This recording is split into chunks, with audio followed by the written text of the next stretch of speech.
모세가 하나님 앞에 올라가니 여호와께서 산에서 그를 불러 말씀하시되 너는 이같이 야곱의 집에 말하고 이스라엘 자손들에게 말하라. 내가 애굽 사람에게 어떻게 행하였음과 내가 어떻게 독수리 날개로 너희를 업어 내게로 인도하였음을 너희가 보았느니라.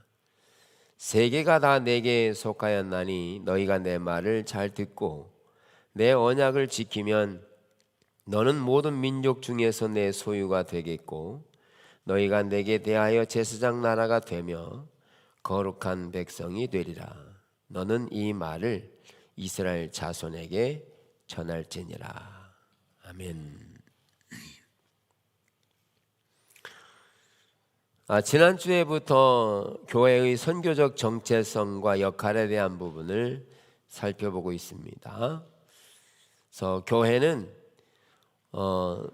선교적인 정체성을 가지고 있어야 되고 그 선교적인 정체성과 더불어 어떤 정체성의 역할을 하는지를 알고 있어야 합니다.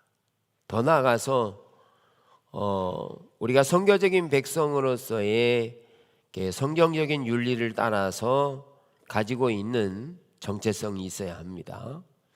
우리는 세상에서 나오는 정체성에 대한 삶이 신앙이 아니고요, 하나님의 성경을 통해서 주시는 말씀이 우리의 정체성이 돼야 되는데, 그런 점에서 지난주에 나눈 내용은 아브라함에 대한 내용을 나누면서 하나님께서 아브라함을 부르시고 그 아브라함을 통해서 이렇게 한 민족을 세우고 그 민족을 세워서 열방에게 복이 되도록 인도하셨다는 것이었습니다. 네. 그러면서 하나님께서 아브라함을 부르셨을 때 하나님은 꼭 아브라함이어야 됐다는 것이었고요. 그게 이제 선택이거든요. 또 아브라함을 선택했을 때 하나님께서 말씀하신 그 선택에 대한 의도와 목적이 주권자이신 하나님의 인도를 따라서 이루어져야 될 것을 말하죠. 그래서 아브라함을 부르시고 나서 100세가 될 때까지 하나님이 주신 유업이 이루어지지 않자 아브라함은 이스마엘을 만들죠. 몸종을 통하여 이스마엘을 낳게 되는데 하나님은 그 이스마엘을 하나님의 약속의 자녀로 인정하지 않습니다. 그리고 오히려 이스마엘을 내쫓으라고 하세요. 이것은 뭘 말하냐면 하나님이 약속하신 것은 주권자이신 하나님의 약속, 하나님의 정체성을 통해서만 일하신다는 사실을 역력하게 보여주고 있는 것이고, 더 나아가서 그 이후에도 시간이 흘렀음에도 불구하고 100세가 되었을 때에 하나님은 아브라함에게 이삭을 낳게 하는 정말 놀라운 능력을 아브라함에게 보이셨습니다. 그래서 그분은 그 100세에도 아이를 낳게 하시는, 하나님이 말씀하신 것은 반드시 이루시는 하나님이신 것을 아브라함이 알게 됐고요. 그렇게 아브라함이 하나님을 알면서 그 100세에 낳은 그 아들을 하나님 앞에 산 제물로, 각을 떠서 제물로 죽여서 제물로 드리라고 할 때 그는 그 말씀을 듣고 곧바로 일어나서 실행에 옮기되 그는 그 자식을 죽은 재 가운데서도 다시 살리실 하나님을 믿었다. 이 사실입니다. 이거는요, 아브라함이 가지고 있는 정체성이 그동안에 빚어지고 다루어짐을 통해서 하나님이 약속하신 대로 아브라함이 살게 되었기 때문에 그 일이 아브라함을 통해 이루어진 겁니다. 이스마엘 통해 이루어지는 게 아니에요. 하나님이 주신 약속과 유업을 통해 이루어진 사실임을 우리가 살펴보았죠. 그래서 오늘날 우리가 어려움을 당하는 가운데도 하나님은 반드시 하나님이 약속하신 것은 이루실 수 있는 능력의 하나님임을 우리가 믿어야 합니다. 믿어야 합니다. 그래서 우리가 삶을 살아가다 어려운 일을 만날 때 그 어려움 속에도 하나님께서 우리를 부르신 그 부르심에 관계해서 하나님은 우리를 통해 약속을 이루시기로 작정하셨으면 그 모든 환경 속에서 능히 건지실 하나님임을 믿어야 한다는 거죠. 그분이 전능하신 하나님이시기 때문에. 그렇게 믿기 전에는 아브라함은 연약함과 부족함으로 실수와 실패를 거듭하죠. 그러나 아브라함은 최종적으로 이삭을 드림으로 아브라함은 하나님의 약속을 이을 유업으로 그를 온전하게 선택하신 것을 보게 되죠. 자, 이처럼 하나님께서 아브라함을 부르신 그 일들을 말씀을 드리고, 그러면서 아브라함을 부르셨을 때 그 아브라함을 부르신 것은 아브라함을 통해서 열방에게 복을 주도록 하기 위해서였습니다. 그래서 하나님은 그 세상 속에 우리를 어떤 형태로 있게 하기를 원하시냐 하면 그 세상 속에서 우리로 하여금 제사장 나라가 되기를 원하십니다. 제사장 나라.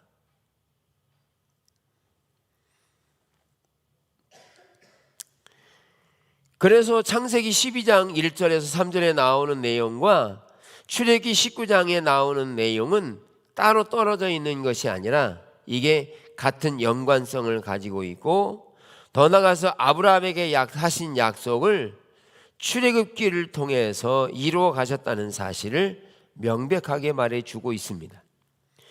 출애굽 2장을 보면 여러 해 후에 애굽 왕은 죽었고 이스라엘 자손은 고된 노동으로 말미암아 탄식하며 부르짖으니 그 고된 노동으로 말미암아 부르짖는 소리가 하나님께 상달된지라.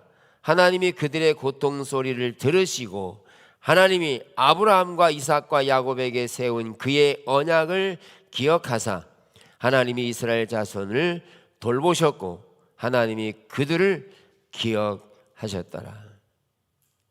이스라엘 백성들이 출애굽을 하는 여정을 두고 이것은 단순히 그들의 고통의 문제, 억압과 탄압으로부터의 해방된 독단의 문제가 아니라 이 구원해내는 출애굽의 사건은 이미 아브라함 때부터 하나님이 그들에게 언약하신 그 일을 이루시는 주권자 하나님임을 말하고 있어요.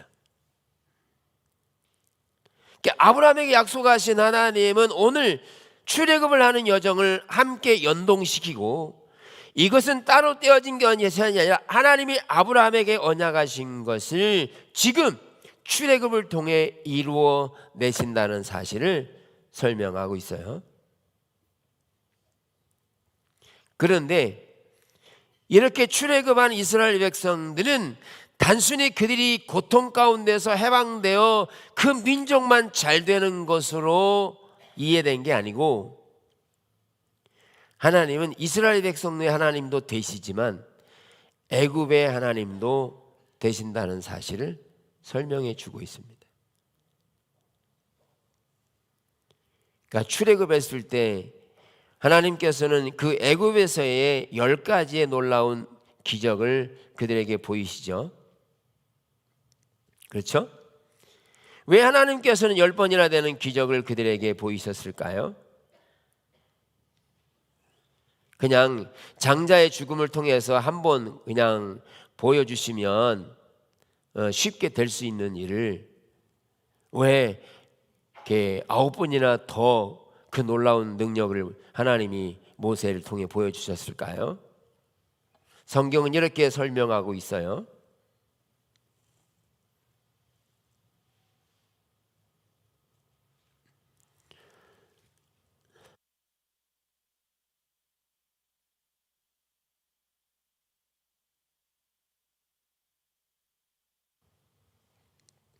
하나님께서 이스라엘 백성들을 구원하셨을 때 9번이나 더 되는 능력을 베푸신 것은 바로에게 말씀하면서 내가 바로에게 가서 말하고 그렇게 말하면서 바로가 이스라엘의 하나님의 주권자이신 그분이 바로 왕이 알기를 원하셨다는 거예요. 지금 이스라엘 백성들은 핍박받고 억압받는, 고통받는 피해자 입장이잖아요. 그런데 공격을 하고 있는 바울에게 지금 하나님이 계시되고 있어요. 네. 막대기가 뱀이 되는 것부터 시작해가지고 다양한 형태로 능력을 보여주면서 그 능력을 보여주시는 것은 지금 가해자가 애굽이고 피해자가 지금 이스라엘이라는 이 개념이 아니라 하나님이 지금 애굽 왕한테 하나님이 자신을 계시하고 있는 거예요. 나 여호와가 누구인지를 알게 하려 합니다. 그래서 이 이스라엘 백성들이 구출받는 것과 하나님은 단순히 이스라엘 백성들을 구원해내는 하나님만이 아니라 애굽의 가해자가 되고 있는 그들을 위해서도 하나님은 당신을 계시하시고 나타내셨다는 거죠. 우리가 기억해야 될 것은, 여러분, 우리가 피해자였을 때 가해자들이 있잖아요. 그 가해자들이 있을 때 그 가해자들은 우리를 구원해 주는 하나님뿐만 아니라 그들을 위해서도 우리는 하나님임을 알아야 합니다. 그래서 하나님은 세계를 배제하기보다 그들을 구원해내고 애굽을 완전히 없애버리는 이해가 아니라 하나님은 그 이스라엘 백성들을 구원해내는 것과 동시에 하나님은 세계를 배제해버리는 게 아니라 세계를 포함시켜버리는, 그 열방을 주께로 돌아오도록 하는 이스라엘을 통한 세계를 그 가운데 다 포함시켜 버렸다는 거죠. 그들을 구원하기로. 네. 그래서 성경은 우리에게 그렇게 구원해낸 내용이 19장까지 하나님께서 이스라엘 백성들을 철저하게 가나안이라고 하는 지명보다도 19장 지금 읽은 말씀에 하나님께서 그들을 독수리의 날개로 업어 누구에게로요? 하나님 자신에게로 인도했다, 이렇게 말합니다. 하나님 자신에게로, 하나님과의 친밀한 관계로 인도했다는 거예요. 그리고 20장을 넘어가면 20장에서 이제 10계명을 말하고요, 21장부터 일반적인 계명들을 말하고 신에서는 언약이 나오기 시작하는데, 하나님께서 이처럼 우리의 신앙을 정리하면서 하나님과의 친밀한 관계를 19장에서 말하고 있다는 사실은 우리의 신앙이 무엇보다도 하나님과의 친밀한 관계임을 설명하고, 그리고 그 다음에 나오는 계명이 있다는 것임을 알아야 합니다. 그래서 우리는 이스라엘 백성들을 구원해낸 것은 단순히 그들의 고통의 문제에서만 해결되는 개인적인 나라적인 문제만이 아니라 하나님은 그들을 구원해내고 또한 그들 주변에 있는 나라들을 하나의 샘플 삼아서 구원해내기로 작정하신 거죠.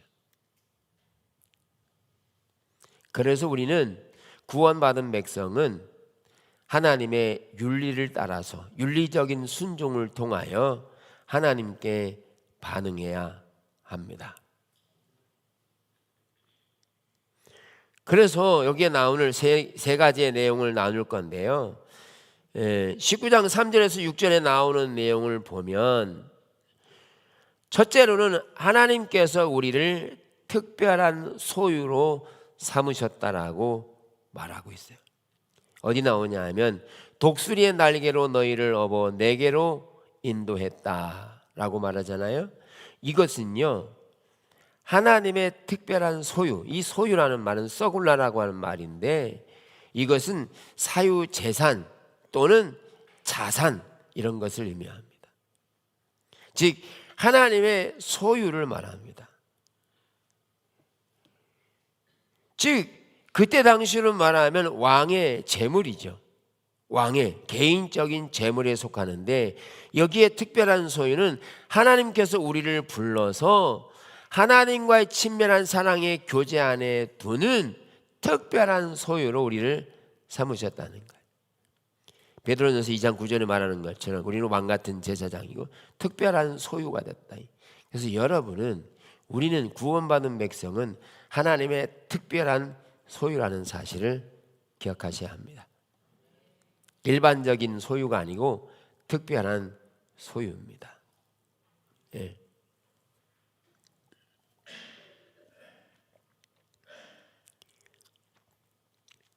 그래서 그의 소유된 백성이기 때문에 왕에게 소유가 있고 소유권이 다 있는 것입니다. 우리를 특별한 소유로 삼으셨기 때문에 이 특별한 소유는 소유 자체에 있지 않고 더 큰 목적을 위한 수단이라는 것이죠. 여러분, 왕이 자기 재산으로 많은 재물을 가지고 있을 때 그건 왕의 소유잖아요. 그러면 왕이 그걸 소유하고 그냥 있으면 더 이상 그 소유는 의미가 없어집니다. 여러분 통장에 수억을 가지고 있어요. 그런데 갖고만 있어요. 가지고만 있으세요. 쓰지는 말고. 그러면 가지고 있는 것은 아무런 의미가 없습니다. 그것은요, 왕의 재산은, 소유는 그것을 통해서 더 큰 목적을 가지고 있다는 거죠. 더 큰 목적을. 우리가 하나님의 소유가 됐는데 하나님의 소유된 백성이 된 것으로, 예를 들어 이스라엘 백성들이 출애굽을 해서 출애굽하고 나서 너무너무 좋아서 기뻐서 그냥 그 자체로만 있다면 왕의 소유는 됐을지 모르지만 더 이상 의미는 없는 거죠. 그런데 19장에서 특별한 소유를 말하고 나서 그 다음에 20장으로 넘어가면 10계명을 말씀하세요. 계명을 말씀한다고요. 그런데 하나님과의 친밀한 관계 없이 계명이 들어온다면 계명은 무거운 짐이 됩니다. 무거운 짐이 됩니다.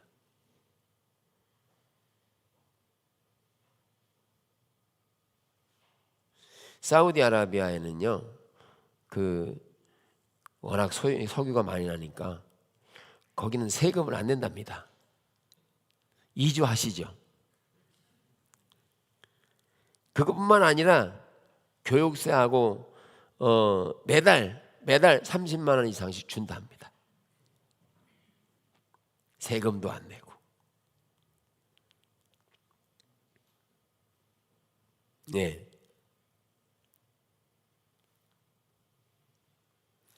우리는 하나님의 특별한 소유라고 말할 때 그 소유는 더 큰 목적을 가지고 있습니다. 그래서 우리가 하나님의 백성, 구원받은 백성은 구원받았을 때 구원의 감격과 기쁨은 하나님과의 친밀한 관계를 말할 뿐만 아니라 그 친밀한 관계는 그 자체로만 의미를 가지고 있지 않다는 거예요. 그래서 19장에는 친밀한 관계는 특별한 소유로 말하고 20장을 넘어가면 그 다음에 계명을 말한다고요. 근데 하나님과의 친밀함 없는 계명은 무거운 짐입니다.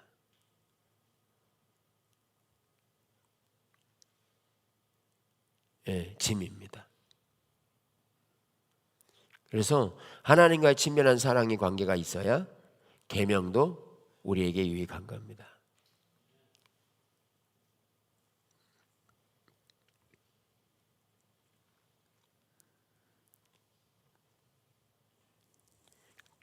그래서 이런 특별한 소유로 삼으셨다는 의미가 있고, 그래서 특별한 소유가 되고 그 다음에 계명이 돼야 되니까 우리는 계명만 지키려고 하면 친밀함이 없기 때문에 계명은 무거운 짐이 되고 계명은 지키기 힘든 것이 될 수 있죠. 우리가 예배를 드려도 그 예배는 무거운 짐이 될 수 있어요. 예.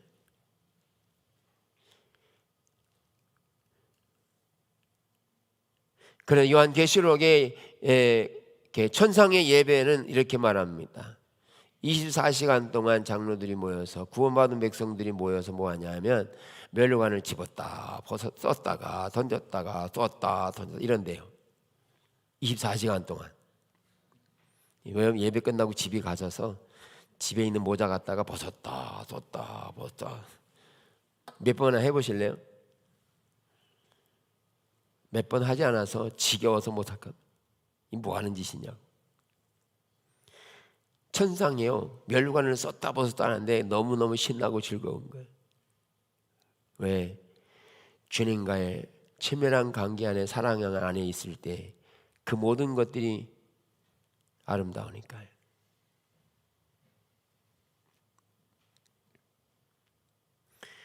그래서 특별한 소유를 삼으시고 그 다음에 나오는 게 뭐냐면 역할에 대한 게 나오거든요. 그러면 특별한 소유가 됐을 때 그 특별한 소유는 또 다른 목적을 위해 소유가 필요하다 이렇게 말하는 거죠. 그러면 이 역할이 뭐냐 하면 첫째가 제사장 나라입니다.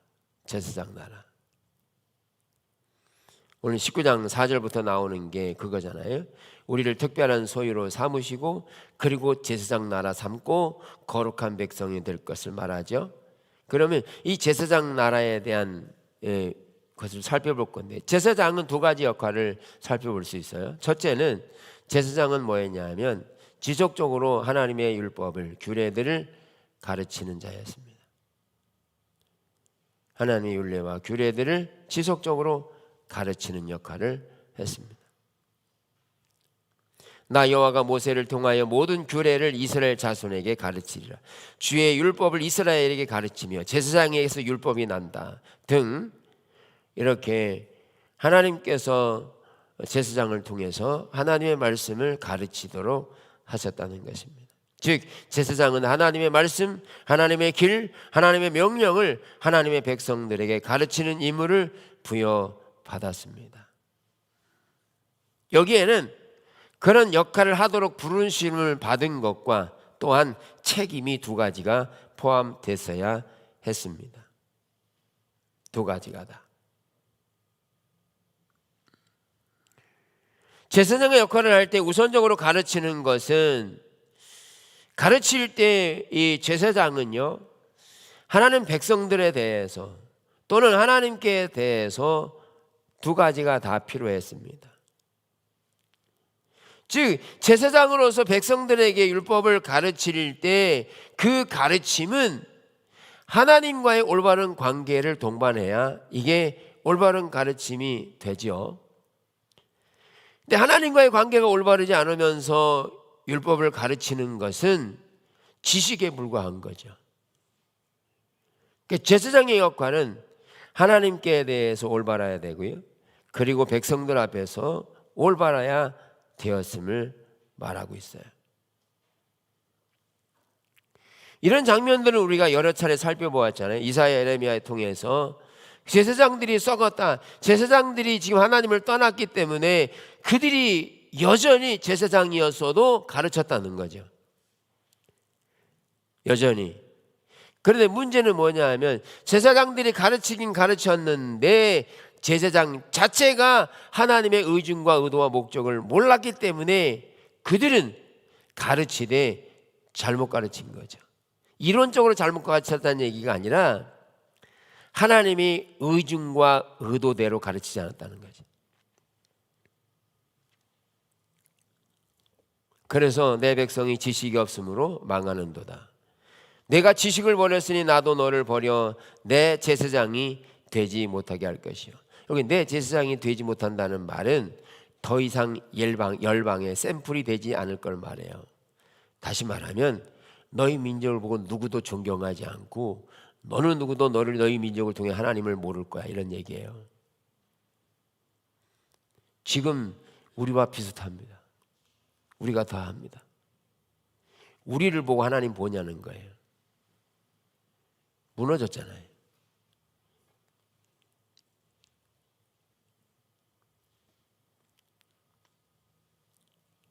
그래서 제사장의 역할은 율법을 가르치는 것이래 가르치는 용도 역할로서만이 아니라 본인 스스로도 하나님 앞에 올바른 관계를 가지고 있어야 했습니다.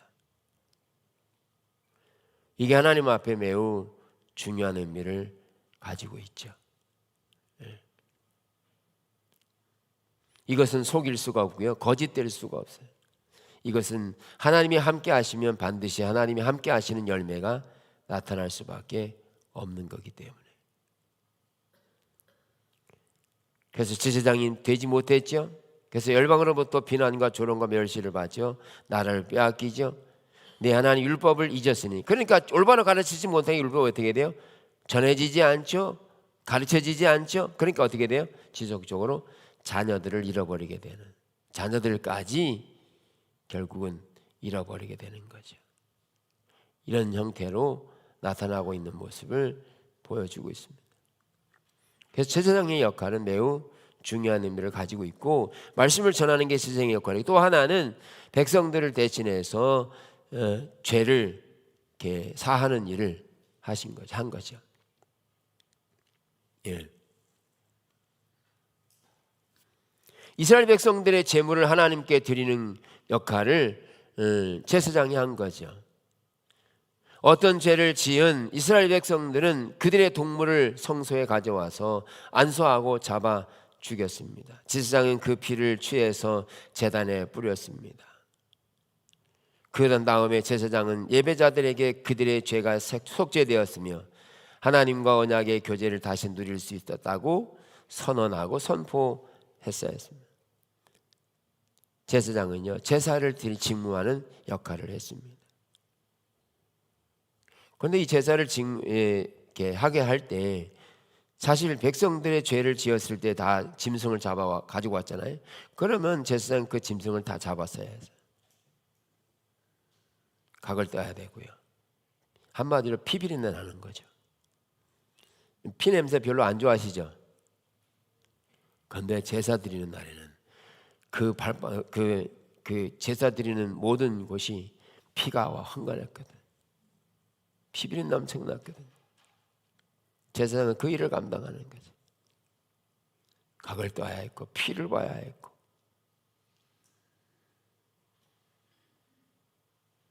그리고 그들이 죄를 머리뿔에 잡아서 자신의 죄를 거기 짐승에다가 다 전가시키고 그걸 잡아서 죽여서 제사로 드려지면, 그리고 하나님께서 그들이 드린 제사를 받으셨다고 그리고 말씀하시면 제사장은 그것을 선포해서 하나님께서 우리의 죄를 용서하셨습니다. 그러면 그들은 돌아가서 평안하게 또 살고, 이 역할을 누가 했냐? 제사장이 했다는 거예요.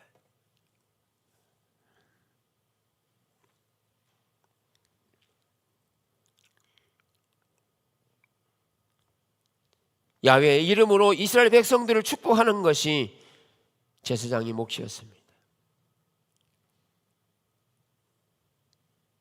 그것은 주요한 특권이면서도 또 하나의 책임이었습니다. 여기에 책임은 제사장이 하나님 앞에 온전히 서야 했습니다. 성소와 지성소로 나누어졌을 때 지성소에 1년에 한 번씩 들어가는 대제사장이라 할지라도 하나님 앞에 올바로 나아가지 않으면 대제사장도 그 지성소에서 죽었습니다. 살 길이 없었어요. 그래서 하나님 앞에 제사장은 온전히 했어야 되는 거죠. 그래서 끈을 매달아 가지고 지성소에 들어가는 거잖아요. 금방울을 달아 가지고 딸랑 소리가 나면은 살아 있는 거고, 딸랑 소리 안 나면 죽은 거니까 줄로 잡아다 끄집어내야 되는. 그만큼 제사장은 책임을 가져야 되는 자리였다는 거죠. 너무너무 중요한 자리죠. 하나님께서 용서하셨음을 선포해야 되고 축복해야 되고, 특권이면서도 제사장은 그런 책임을 지니고 있는 역할을 하고 있었다. 그러면 우리가 그런 제사장으로 하나님이 역할을 하게 할 거라는 거죠. 그러면 결국 뭐냐? 우리가 하나님의 제사장이 돼서 열방으로 나가서 축복할 수 있고요, 그들의 죄를 위해 기도할 수 있고요, 그런 책임이 우리에게 있고요, 그렇게 살아야 될 책임을 우리가 가진다는 말이에요. 그렇게 청사진을 제시하지 않으면 그 열방의 사람들이 주님을 볼 수 있는 길이 없는 거예요. 그래서 우리가 하나님을 버려버리면, 하나님을 떠나버리면 더 이상 하나님 우리와 함께하지 않기 때문에 하나님도 우리를 버려서 제사장이 되지 못하게 하는, 그래서 우리뿐만 아니라 열방에게까지 복이 되지 못하도록 흘러가게 된다는 거죠. 우리에게 이런 특권과 책임이 동반되고 있다는 거죠.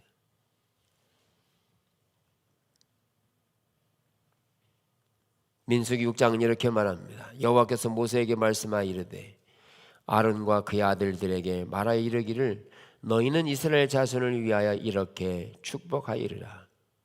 여호와는 내게 복을 주시고 너를 지키시기를 원하며 여호와는 그 얼굴을 내게 비추사 은혜 베푸시기를 원하며 여호와는 그 얼굴을 내게로 향하여 드사 평강 주시기를 원하노라 할지니라. 그들이 이같이 내 이름으로 이스라엘 자손에게 축복할지니 내가 그들에게 복을 주리라.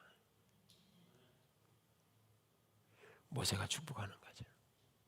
그러면 그렇게 하나님의 제사장 나라 된 그들이 하나님이 축복을 받는 거죠. 샬롬인 거죠. 근데 무작정 축복이 아닙니다. 여기 전제되는 게 있죠.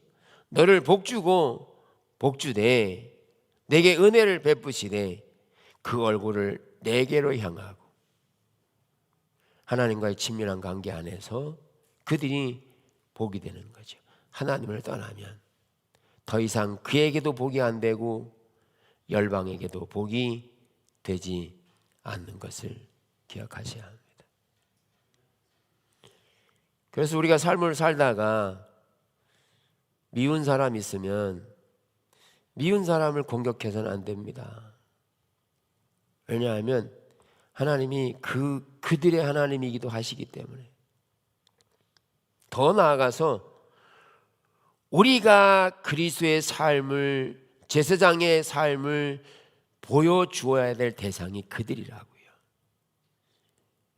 처음에 말씀드린 것처럼 왜 하나님이 10번이나 되는 능력을 그들에게 보이냐? 바로가 알게 하기 위해서, 바로가 하나님이 어떤 분인가를 알게 하도록 보여주신 거라고요. 같이 치받고 싸우면 안 됩니다. 그들이 하나님에게, 그들이 하나님을 보여줘야 돼. 우리 안에 제사장으로서의 역할을 감당해야 될 소명이 있고 책임이 있다는 사실을 기억해야 합니다. 그렇게 하지 않으면 열방이 주를 볼 수 있는 길이 없기 때문에.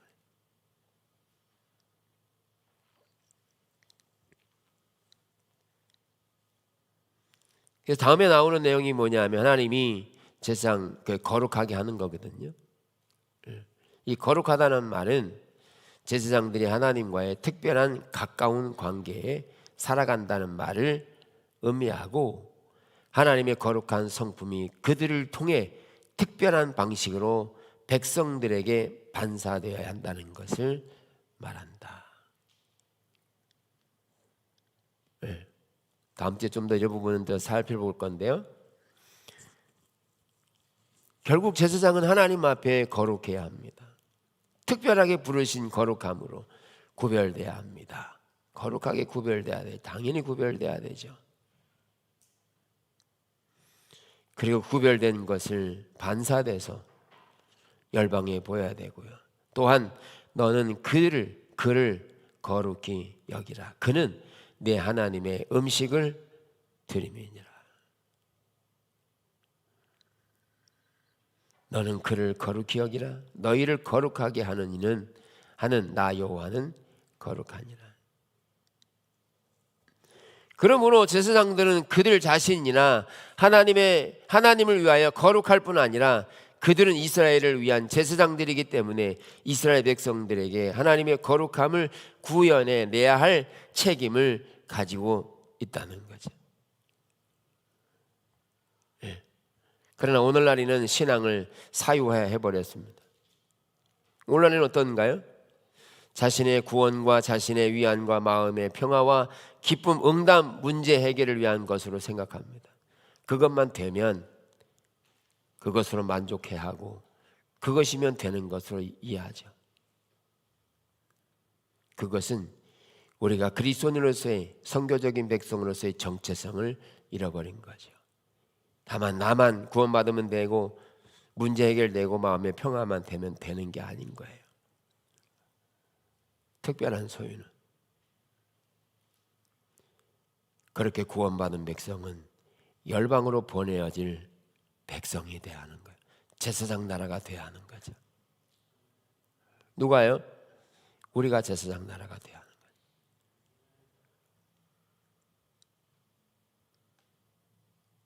우리의 노력과 우리의 열심으로 그것을 이루어가는 것은 아닙니다.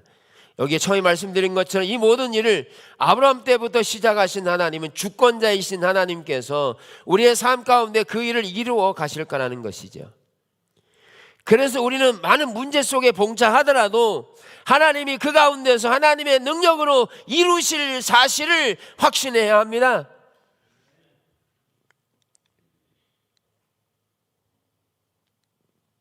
그래서 중요한 것은 하나님이 그 일을 시작하시느냐가 매우 중요하죠. 그래서 어려운 일이 올 때 하나님이 이루어 가시는 일을 하고자 할 때 잘 안 되더라도 하나님은 능력으로 이 일을 이루실 것을 우리는 믿어야 한다는 거예요. 눈에 보이는 것이 안 돼도 믿어야 한다는 거예요. 그냥 무작정 믿는 게 아니고요. 하나님이 약속하신 것은 믿어야 된다는 거예요. 왜? 하나님이 말씀하신 것이니까 하나님 말씀하신 대로 반드시 이루실 것을 믿는 게 아브라함이 모리아산에서 아들을 드린 믿음과 똑같은 거죠. 그래서 믿는 거예요.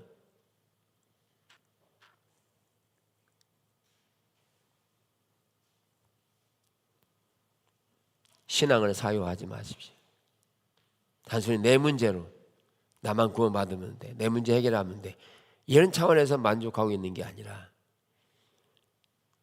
우리는 구원받은 백성은 반드시 제사장 나라가 돼야 합니다.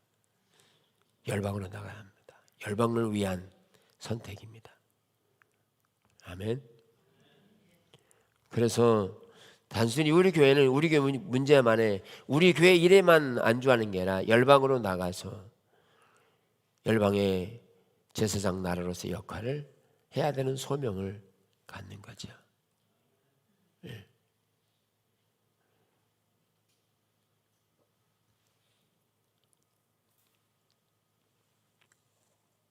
너무 중요한 일이죠. 우리가 안 가면 하나님의 이름을 드러낼 수 있는 기회조차 없습니다. 그래서 우리가 이런 정체성과 역할에 대한 부분, 그러면서 우리가 제사장 나라가 되어야 되는 이유, 내 방식대로가 아니라 성경이 말하는 방식대로의 제사장 나라가 되어야 합니다. 내가 생각하는 방식이 아닙니다. 성경의 정체성을 가지고 하나님의 의도하신 목적을 따라 제사장 나라가 돼야 하고요. 이스마엘 가지고 안 됩니다. 꼭 이삭이어야 합니다.